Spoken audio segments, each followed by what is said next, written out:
Alo các bạn đang nhìn đây là cái súng mà FBI nghi là kẻ sát thủ dùng để mà ám sát Charlie Kirk ngày hôm qua ở trường học Utah University khi mà anh ta đang làm những cái chuyện trước đây anh ta làm nhiều lần ha, tức là ngồi để mà tranh luận hoặc là trả lời những câu hỏi bất cứ ai. Và anh ta, nếu mà mấy bạn đã từng theo dõi, từng nghe anh ta nói chuyện á, một người này nói chuyện rất là đàng hoàng, văn hóa ha, không có kêu gọi bạo lực, không có chửi bới này kia vân vân. Và đa số những người hỏi anh ta đó toàn là những cái phe mà cánh tả đó, cho nên là họ rất là không ưa anh này, vì anh này nói chuyện về đạo đức này kia ha. Trong khi đó là bên cánh tả đó, họ có thể nói là làm ngược lại. Và ngày hôm qua không biết lý do gì, không biết ai đã ám sát, bắn từ trên nóc nhà trường học á, bắn xuống và Charlie Kirk không qua nổi cái vụ ám sát này. Mình đã từng nhiều lần nghe Charlie Kirk tranh luận với phe cánh tả ở những cái trường đại học ở Mỹ, và mình phải nói là rất là nể phục.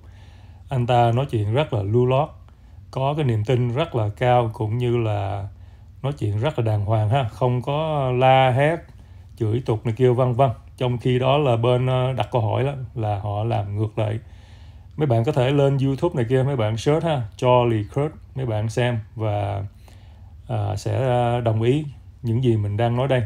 Mình cũng muốn nói thêm luôn là những gì Charlie Kirk làm á, là anh ta bắt đầu rất là trẻ, lúc mà 18 tuổi. Và hôm qua Charlie mất lúc anh ta mới có 31 tuổi và có một người vợ và hai đứa con rất là nhỏ ha. Hình như đứa lớn 3 tuổi, đứa nhỏ mới có hình như là 1 tháng. Cho nên là khi mà mình biết tin này mình rất là sốc. Vì trước đó một ngày mình đã cũng xem một cái video, và ngày kế tiếp khi mà mình nghe tin này mình rất là sốc. Hiện giờ chúng ta có cái hình ảnh nghi ngờ người nào đã bắn Charlie Kirk, nhưng mà FBI hiện giờ chưa bắt được. Và cái hành động của người này mình phải nói là rất là hèn hạ ha. Một người Charlie Kirk như vậy, không có kêu gọi bạo lực, không có nói những cái lời hận thù này kia, mà bị hại như vậy. Cho nên người hại Charlie Kirk đó, mình thấy rất là hèn hạ. Mình cũng muốn nói thêm luôn, nếu mà người bắn này mình nói là hèn hạ, mình phải nói là những người sau khi nghe tin Charlie Kirk bị bắn và không qua nổi đó, là họ lên TikTok, họ làm short video, họ ăn mừng, cũng như là họ post những cái post ở trên Reddit này kia, họ ăn mừng này kia. Mình thấy rất là hèn hạ, mấy người này rất là ghê tởm ha, rất là ác tâm. Và sau đây là cái video mình xin chia sẻ, chỉ có cách đây khoảng 1 tiếng thôi, FBI cũng như là ông thống đốc của tiểu bang Utah chia sẻ những cái cập nhật, những cái gọi là update mới nhất về cái sự mà đi tìm cái kẻ sát nhân này, kẻ sát thủ này.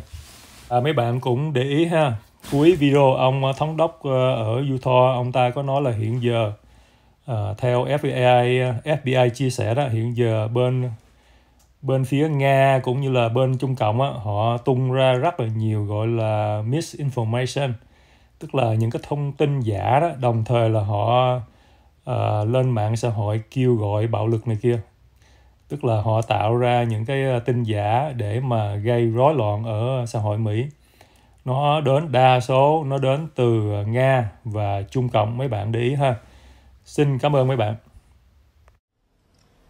Ladies and gentlemen, thank you for joining us here tonight. We appreciate the media and the partnership we have with you in helping us to get information out to the public so that we can catch this assassin and hold him accountable. We are going to share a portion of a video and that we have of the suspect, as well as some new stills. Those have already been released, but we want to make sure that they get as much attention as possible so that we can get help from the public in tracking down this evil human being. So we're going to cue up the video right now, show that. I've asked Commissioner Bo Mason if he would narrate to you what is happening in this video. Thank you, Governor. Bo Mason, Commissioner for the Utah Department of Public Safety. If you look up to the top left, you'll see the building where the shooter was chromed out in the top left corner. We'll go ahead and play that video and I'll narrate as we walk through that. So here you see that the suspect ran behind that upper building. He's going to come out on the right, moves to this far right corner.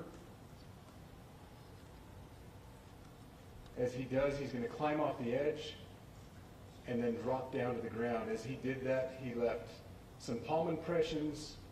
There's some smudges, some places we're looking to collect DNA. There's a shoe imprint where we believe the suspect is clearly identified as wearing Converse tennis shoes. Again, we'll replay that again so you can get another view of that. It's important to note his black t-shirt, his black pants, and there appears to be some white on the soles of those Converse tennis shoes. Those are all identifiable items that we're looking for. In the stills that are going to follow this, you're going to see a very distinctive t-shirt with an American flag and appears to have an eagle on it. There's also a baseball cap with a triangle on it and a pair of sunglasses. All distinctive, all things that we would ask the public to look for and try to identify if they know someone who has those items, who has been seen wearing those items. We're looking for all that information. Here you see the suspect after dropping off the building. He moved around across this grass area, around the parking lot. We're going to pan to the right.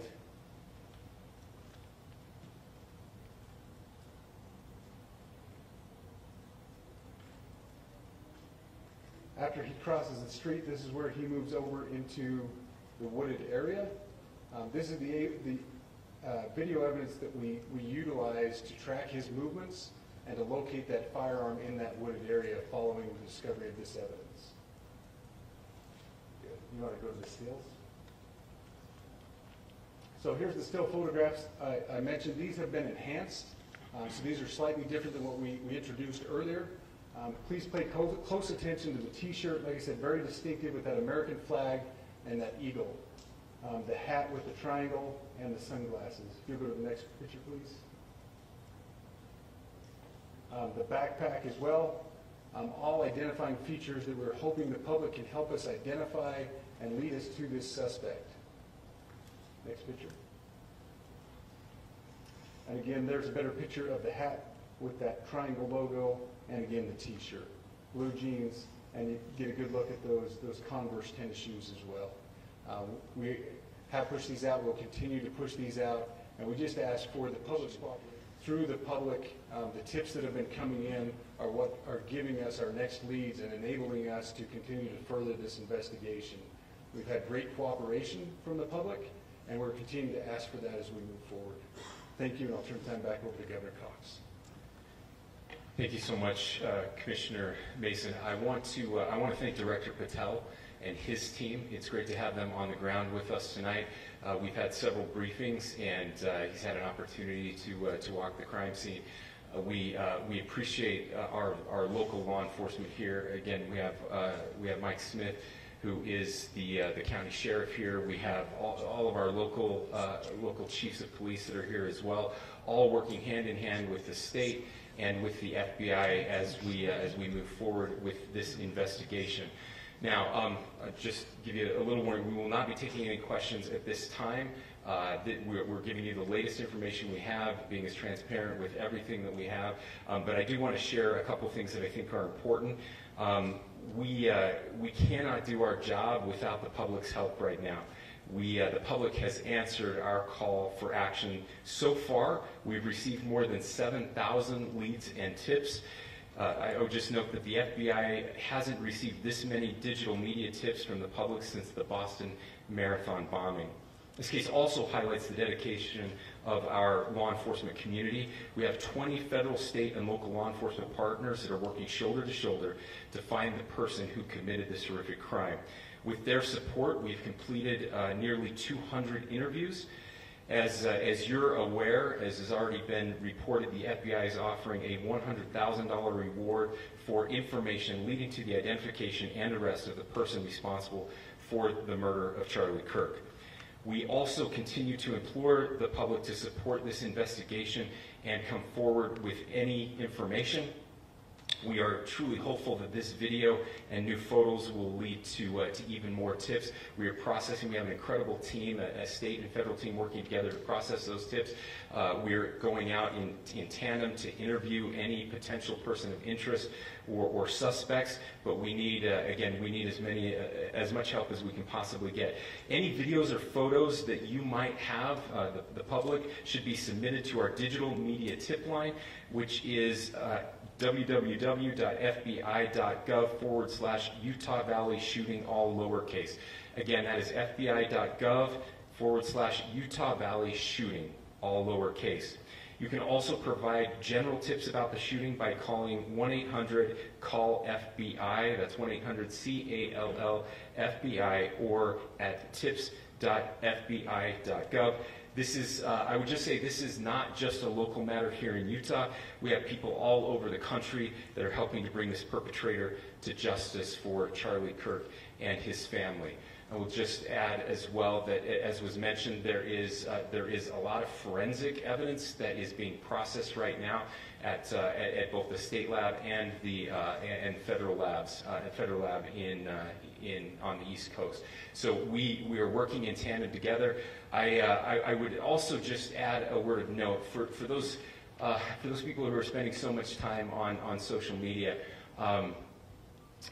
I think Charlie said it best, that when things get bad, we should put our phones down and spend a little time with our families. There is a tremendous amount of disinformation. We are tracking our team, the state team, and I'm sure the federal team as well. What we're seeing is our adversaries want violence. China, we have bots from Russia, China, all over the world that are trying to instill disinformation and encourage violence.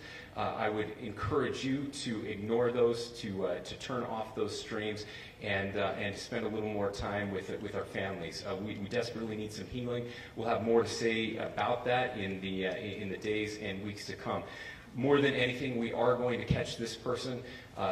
Last thing I will just say is we've been working with our attorneys, getting everything that we need, affidavits ready, so that we can pursue the death penalty in this case, and that will happen here in the state of Utah. Again, to the public, to those who are grieving, thank you for your prayers. I know we are feeling those prayers. I know the Kirk family is feeling those prayers as well. We pray that God will bless our nation at this very dark time. We can start healing by finding this perpetrator and